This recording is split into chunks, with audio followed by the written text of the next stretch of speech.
There you go. Perfect. So, Michaela, how are you today? I'm great, thank you. How are you, Dan? I'm doing good as well. I mean, what better way to continuing this epic evening with someone as talented as you? You know what I mean? Oh, here. I'm very humbled by that. Thanks. Epic, epic. So, before we start, I have to give you a proper welcome for someone with such a career as amazing as yours. So, let me show you. Oh, wait. There you go. Yeah. Thank you. Love it. Love it. Appreciate it. Super epic, super epic. Now, so yeah, welcome to the show. As I said, it is so cool to have you here. So amazing. So, starting with the whole interview now, tell me how your acting career started. Wow. Well, first off, as you can tell with my accent, I'm not from America originally. I was born in South Africa. I grew up there, spent 27 years there before I moved here. My acting career started when I was a child in children's theater. I was probably 8 or 9. My first big theatrical production was for Harry Potter. I did, and I refused to audition for any of the female parts. I only wanted to audition for Hagrid. I loved him. He was cool. He was the big guy. Okay, yeah.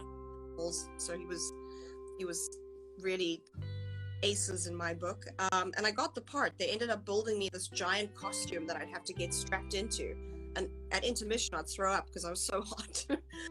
But I fell in love with I fell in love with the art form then. And then when I was 20 years old, I was in med school and I couldn't afford textbooks. It was quite expensive. So I thought that I would go for like a modeling audition or for like an advertisement, whatever, because I knew it was good money. Yeah. And instead, I ended up landing a lead role on My Country's and one of Africa's most watched daily dramas. And I did that for 3 years, which made me a household name in South Africa and throughout Africa. And then I did a bunch of different live entertainment shows. I was the anchor for our version of CNN. Okay. 2018 before I came here. And then when I got here, I came here because I was asked to act as the lead in my first American feature film called Echoes of Violence, which is the story. It sort of follows the dangers of immigration and the things that can happen if you go with the wrong people, and how immigrants and marginalized individuals are objectified and taken advantage of. And it's this girl who manages to break away from it and seeks revenge. That was really cool. I loved shooting that. It was released this year. Last year. Gosh, I'm still trying to get my head right. And I've shot a couple of other things since then, and I've got some more stuff coming up. So that's kind of the way that I got into it. And I love working in the United States as a performer. In Los Angeles specifically, it's a serious art form. It's a serious business and industry. It's protected. There are unions. It's, Africa is an incredible space and has so many talented, remarkable individuals, but the infrastructure isn't there yet. So we have to build towards getting to being like this. And this was the next journey. This was the next adventure, and I'm loving it. I love that. That is so amazing. Such a big journey, by the way. Thank you. It's as you say, epic. Yeah, I love it. And you're actually the second. Yeah, you're the second South African actress that I interviewed, by the way. Oh wow! Look at us. Yeah. The first one, her name is Amy Lecher. Not familiar with Amy. Not familiar, but girl, you get it. I'm proud. There you go. There you go. Yeah. Shout out to her if she's watching this. Huge shout out to her at some point. Actually, the episodes are on are here on Instagram and also on YouTube and Spotify and Apple Music, so you can check it later. But that is so cool. And the fact that you moving away from your home to a totally new country, totally away from family, it is tough, right? It is challenging. But the fact that you have making it happen, that's so cool. You know what? I cannot take all the credit. I feel as though God has been with me every step of the journey. I'm a very faithful person. And I mean, by the grace of God, I'm here and I'm alive and I'm now well. I just came out of COVID. that was interesting doing that alone, tripping my face off every day. Yeah, I love adventure though. I'm that guy. My mom is the same. I'm definitely her daughter. I want to hop on a plane and go somewhere new and experience something different and go on adventures and live life, not be afraid, you know? There is a lot of reward with risk if you do it. Totally. And what were some of the challenges that you had when you originally started with your acting career? Well, I mean, I was completely green. I had no formal training. I had never been on a set, and I was quite literally, I was told, hey, listen, you've got this role. I didn't even know what it meant. I was like, oh, okay, well, you know, I can study and I can act. Fine. I didn't realize that I'd be on set from like 5 a.m. in the morning until 6 p.m. at night, 5 to 6 days a week. So very quickly I had to choose one. And from the moment that I stepped on set, the lights, the smell, the people, the energy, I fell in love. I could not get away from it. And it was a challenge because I had no training. There was something natural that came, which I'm blessed to have, but it scared me because I was like, well, how can I rely on something that I don't fully understand? You know, what I did was I just threw myself into it. I worked every single day. I learned as much as I could. I watched people. I listened. Very thankfully, I take direction very well because of the way that I entered the industry. I knew to learn and listen and do what they, you know, try to deliver what they were asking of me. So now it's made me a very versatile performer because I'm able to take direction like this and adjust. And I've grown in confidence and I bring my own stuff to the table now too. But I needed to earn that respect and earn that know-how. So ultimately, I went and studied advanced performance technique for 2 years while acting so that I had the theoretical foundation as well as natural ability. Okay. Wow, that is so cool here. Now, I was checking here on the comments actually, and there was from I Am Shaina saying, "Woohoo, our South African girl, Michaella Russ representing." That is so cool. And you know what? I need to give you an epic shout out to all of you South African actors here. So I think Shane is my girl. We spent, if it's a Shane I'm thinking of, hello, I love you. She was with me very recently. She and her lovely man came to visit me in Los Angeles. They're based in Miami. We grew up together, kind of. I mean, she met me right when I was starting out in the industry. She's a wonderful, very dynamic human being. So thank you for watching. Appreciate it. I love it. So then in 2019, you were an agent. You played as Mila. What can you tell me about your character, but also how you usually prepare a character? Now I understand, of course, that depends on the role, of course. But like, what usually sets you up? You know, what usually gets like creativity go in order to create a character here? It's such an interesting thing, the process. It's different in every single person, and every single actor brings their own take and their own approach to preparing for a character, preparing for, you know, storytelling, because that's what we're doing. And it's very important, I think, as a person to realize that, in my opinion, you're not becoming someone new. You're finding yourself in that person. Okay. We all have light, we all have dark, we all have good, we all have bad. It's about being able to look at a scenario and placing yourself in it as yourself. And then how would I respond? And then if my history was this, how would that influence the way that I speak, the way that I move, the way that I interact with other people? The second you start putting yourself into something, it becomes relatable. You need to be a completely different human. It's not going to be believable. You're going to overwhelm yourself, and you're not going to honor that story. We're given a very big responsibility, and it's a privilege at the same time, telling other people's stories. A lot of the time, and this is the dream for most actors, you want to do critically acclaimed dramatic work. Yeah. All the hard stories. You want to go to the places that people don't want to look at, because there is somebody out there. There are many somebodies that are going through this in real life. You become a bridge. If you're able to tell their story with integrity, if you're able to tell their story in a way that makes them feel less alone, you've done a service. You've honored that. So that's it. I take it very, very seriously. No matter how lighthearted the story is, Yeah. I want it to feel honest. That's the most important thing you can do as a performer, to tell the truth. That's Totally. Totally. we're trying to tell the truth in imaginary circumstances. So it sounds nuts, but it's a beautiful process, and it teaches you such humility and this wonderful ability to relate to other people, put yourself in their shoes. You never judge. You just kind of see people in a different way, which is wonderful. And the character Mila in Agent is a 13-part Netflix series. It's to do with the world of soccer or football, and one agent who manages a team. And I come into his life. I suppose we grew up together, this agent.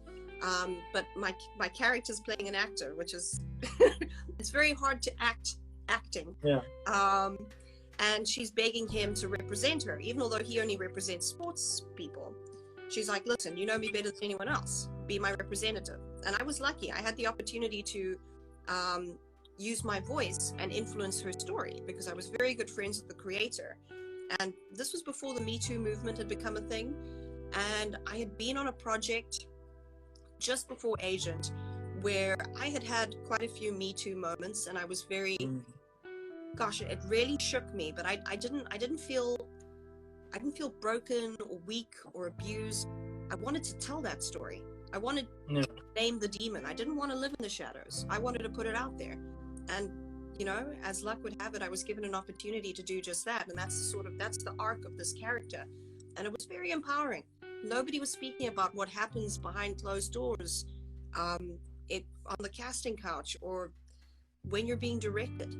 Unfortunately, and this happens both to men and women. It's not a one-way street. Even more difficult for men to speak out about being victimized, being harassed, because there's a stigma attached to it, and there should absolutely not be. And glorious is we're given a platform to speak out about things in a way that other people can hear, and that's what I did, and I'm very humbled to have done so. Love it. And that is so inspiring, by the way. That is so cool. And yeah, I do believe that things like that, they don't deserve the chance to be hidden. You know what I mean? They should get the chance to get spoken. And I mean, of course, for some people, it takes time in order to kind of release that. You know, to kind of get off that thing that we're carrying in order to speak it. So that is really cool. The fact that you did. Yeah. Thank you. I was very humbled to do so. That's wow. So then last year you were in Echoes of Violence, Is Not You, It's Me, Lead the Way, The Relay. So what can you tell me a little bit about those projects? Well, some of them are already out. Echoes of Violence, like I mentioned earlier, it's an incredible story about an immigrant girl played by me who comes to America, trusts a corrupt lawyer who essentially takes her paperwork and forces her into sex slavery, which is a real thing. There's a lot of human trafficking that happens throughout the world, and indeed every major port. So this is something that needs to be spoken about. People have just disappeared, and it's about her struggle and fight to get out of that sex ring and get vengeance and help liberate the other girls that are trapped. It was an extraordinary story. It's one of my favorite things that I've ever done. I did all my own stunts, lots of gun work. It was sort of like it almost felt a bit Kill Bill-esque to me, because it was a fast girl, you know, hunting down the people who had wronged her and trying to help others in the process. It was great. I had such a fun time. I had the kicked out of me. I loved it, and I worked with the most extraordinary people. Everyone was so committed. It was a small project that garnered a lot of attention, and the end product is beautiful. It is available on Netflix. Is it Netflix or Amazon Prime? I think it's either Netflix or Amazon Prime. Okay. Prime. And it's gorgeous, man. From the directing side, Nicholas Woods, to the cinematography, courtesy of Sten Olsen. Just gorgeous. I'm so proud to be a part of that team. Chase Cargill and Heston Horwin were my other opposite leads. They were phenomenal to just be around, let alone working with. It was such a treat to start off my career in America with that project. After that, I did It's Not You, It's Me. I believe that's out as well. That's a fun rom-com comedy about this kind of dweeby guy that nobody can believe has all these hot girls that has dated him in the past, but he never commits. He always messes it up. He doesn't understand why, and he doesn't realize. And I'm his best friend, and I'm going through this process with him all along. He doesn't realize that the person that he really loves, being my character, is right in front of him all along. So it's fun. It was that was a fun one to play around with. I think that's also Amazon. And then Lead the Way is actually in its final stages of being distributed, or it's available to the public. That's also it's sort of like a political thriller slash sort of fantasy-esque, because it's set, well, science fantasy. It's set in a dystopian future, somewhere in the future. It's a story of a very unlikely person getting a lot of support and just about becoming president. Somebody that would classically never be considered, somebody that is on the spectrum, somebody that has audio-visual issues. And I play a villain in that, which is fun. I'm sort of the manipulative ex-girlfriend who, now that he's well in life, is trying to blackmail him into giving her a better position, paying her off. And that was a lot of fun. I got to scream, shout, and get my devil on, so that was fun. I love it. Now, besides acting, you also do modeling. Tell me how your modeling career started. Gosh, I haven't done professional modeling that's paid for a long time. My modeling career started because, my mother was a model, be a ramp model, and she would work all over the world. She begged me not to do it, but again, I was at university and I was just trying to get some extra cash. Totally. And I have a lot of respect for people who, in one picture, and I work in the moving pictures and motion pictures. In one picture, you're able to tell a story. That's a very hard thing to do. I personally like food quite a lot, so I don't think I'll ever make the model size. But yeah, so I suppose it was kind of in the blood. My sister's also an exquisite. I'm super proud of her. But yeah, I think I'm going to probably get back into it now, because it's an area of expertise that I'm just not using. I actually do quite a lot of hand modeling. I've got these long, scary skeleton fingers. So before they start looking old and wrinkly, I need to use them. Yeah, because there's a huge industry here for it. Back in South Africa, there is definitely an industry for it. However, the work is it's not as well paying and it's not as frequent. So I might do it again. I'm toying. There you go. Love it. And out of the places that you have been for a photo shoot, which one do you enjoy the most? Ooh. Well, gosh, I've done some beautiful shoots here in Santa Monica. Holy mackerel, I was not ready for how cold that water is. Holy shit. But that was a lot of fun.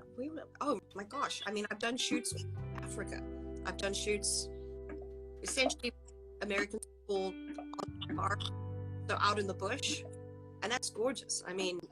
There's nothing like it. There's nothing like it in the world. They're surrounded by the dry grass and giraffes off in the distance, and it's something special. A part of the park and everything I care about and grew up around. That's definitely special. Yeah. Okay. And tell me, what you like back then after a photo shoot? What we usually do? If is there any activity you always did after, or? Yeah, it's usually go order a pizza or get a hamburger. That is so interesting. That gets my attention a lot, because from all of the models that I interview, they always say the same thing, that after a photo shoot, they need to go for a pizza or chicken nugget or a hamburger, something like that. But I wondered, why? Well, it's twofold. One, you try to eat as very routine leading up to a shoot. You look better on camera. You try to get enough sleep.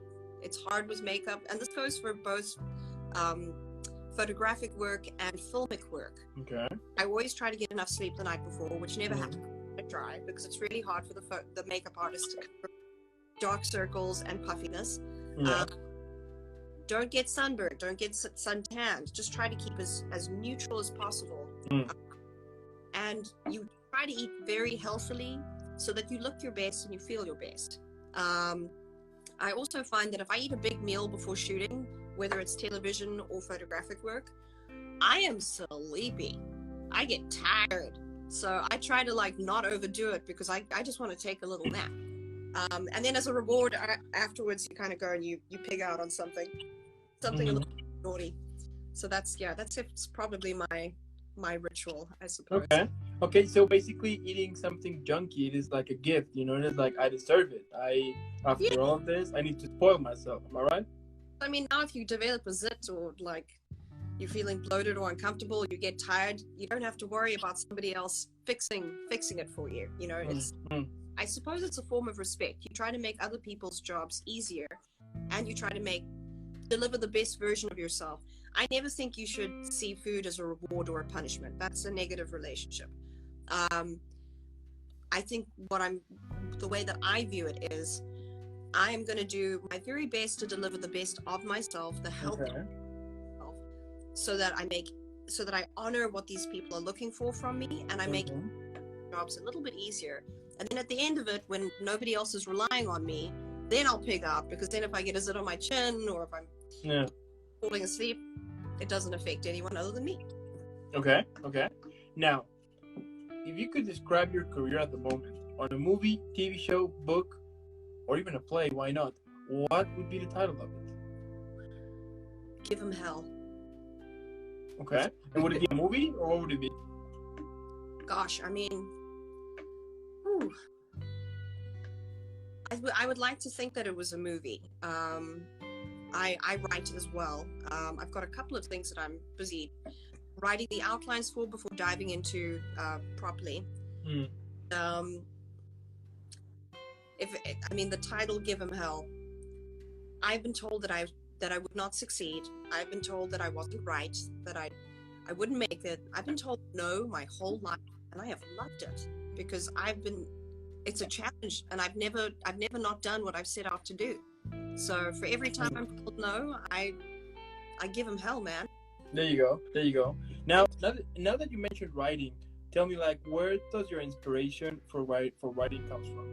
It's very weird. I think everyone's different, but I'm fascinated by different cultures. I'm fascinated by the weird microcosms that exist in everyday life, with the abnormal, the bizarre, the macabre.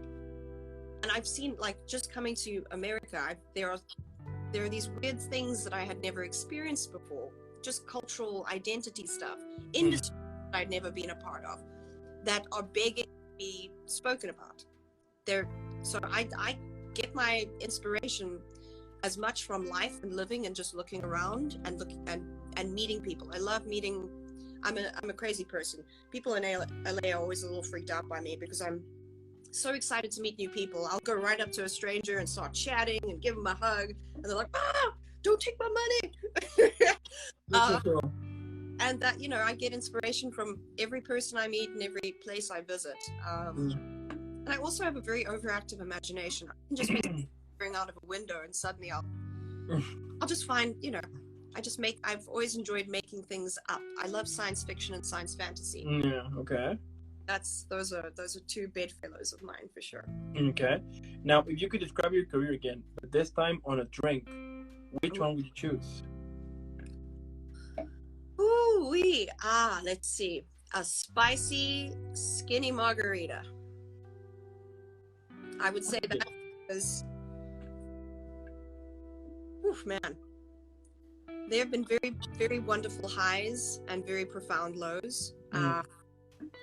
I have to speak very honestly and lovingly about tequila. We don't have access to the incredible variety that we do here in LA, being so close to Mexico and Oaxaca. So I just assumed that it was like Jose Cuervo, Silver, and Yeah. or I don't, not for me. But then I came here, and my mind and my world was kind of like, ooh. Can you hear me? Because I can hear you. Yeah. I can hear you. Tequila for me is special because it's so closely linked to a culture and history. Okay. And every single brand, every family has lovingly crafted the spirit over generations. There is commitment and artistry, and there's a story behind everything. So that's probably why I would go with a tequila-based drink, because I'm fascinated by it, and I'm so humbled to partake of a culture through a drink. Okay. Spicy because I'm a little firecracker, man. I try to be. You gotta have some sass to make it Totally. out, make it in this industry. Yeah, I believe that. And skinny because it's good. I think I need. There's diabetes in the family. I think it's only responsible that I make it, I make it skinny. Fair enough. That's so that's funny.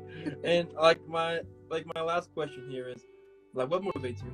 You know, we all have those days in which we just feel terrible. We don't know what we're doing. We just want to quit. You know, we just want to stop doing what we do and try to do something else. So what gets you out of all of those toxic thoughts and just continue moving with your passion here, with your career? Thank you for asking this question. I think this is such an important question, given what the world has gone through in the last 2 years. Yeah. It's very hard. It's, I mean, people have lost people. I've lost people. People are separated from their loved ones. It's terrifying and it's depressing. So motivation, I think first off, we all need to be a little kinder to ourselves.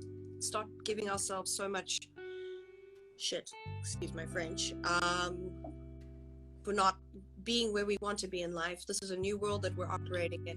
Yeah. Gentle with yourself. But what inspires me, what motivates me every second of every minute of every day is my family. I'm here trying to honor them and try to make a better, safer tomorrow possible for them. It is my honor. And it's not an uncommon thing as an eldest child in my culture to fly that flag and to fight for your family. We all fight for and it's, you know, it's hard. This industry is not easy. It's not welcoming to outsiders. You have to make opportunity. You have to fight every single day. But the most important thing, I think, is always find joy in the fight. The minute it becomes abusive or painful and just painful, and there's no more light or joy in it, you gotta step away. As long as you're finding joy in one moment of the day with whatever you're fighting for, whatever you're pursuing, it's still worth it. And you know, I'm pretty hard to kill, touch wood. I've had many near-death experiences, but a higher power, God, has always brought me back because there is something I have to do. I've got work to do. And I know that work exists in the industry of telling stories. So I'm not going to give up. There you go. I'm not going to give up. Wow, Michaella, that's amazing. I mean, your whole career here is amazing. I mean, the fact that you have been, that you have done so many things here, and you have been, like, as I was mentioned before, the move to come from South Africa to come to the US now, starting your career here, building into new things here and there, and the fact that you're making it happen, that is inspirational. No? Also, the fact that you, as you mentioned before, that you had a very awkward experience and you managed to speak it out as well. That is super inspiring, and I do believe there's a lot of people who get inspired by you, or they see you as an inspiration, because the fact that you are doing what you want because you love it, you know, as simple as for some people might be, it takes like a lot of courage, and you're doing it, and that is super impressive. Hey, listen, I want to thank you for giving a voice to artists of all kinds. It's very rare for us to speak so candidly about what drives us and what the challenges are. So thank you, Dan. You're doing a wonderful service. I see my dad just joined. Why am I wearing a hat? Dad, because my hair is right now. It's not cooperating. I tried everything. Don't throw me some shade now. Thank you so much, Dad. You're wonderful. I really appreciate this, and I had a lot of fun. Yeah, also want to thank those for watching. I mean, thank you so much for watching this. Also, if you're watching this later on Instagram, thank you so much. If you are listening it later, I mean, if you're watching it also on YouTube later or listening on Spotify and Apple Music, make sure that you follow Michaela in all of social media. I mean, if you already do, that's perfect. So now what you're gonna have to do is to leave a million likes. I mean, let's make sure everybody knows about Michaela right now. Let's make trendy hashtag Team Michaela like right now. And and again, Michaela, thank you so much. It's such an honor, such a humble experience to be with someone as talented and as amazing and with such a journey as yourself here. And before I send you off, you know what is coming. I need to send you off properly again. So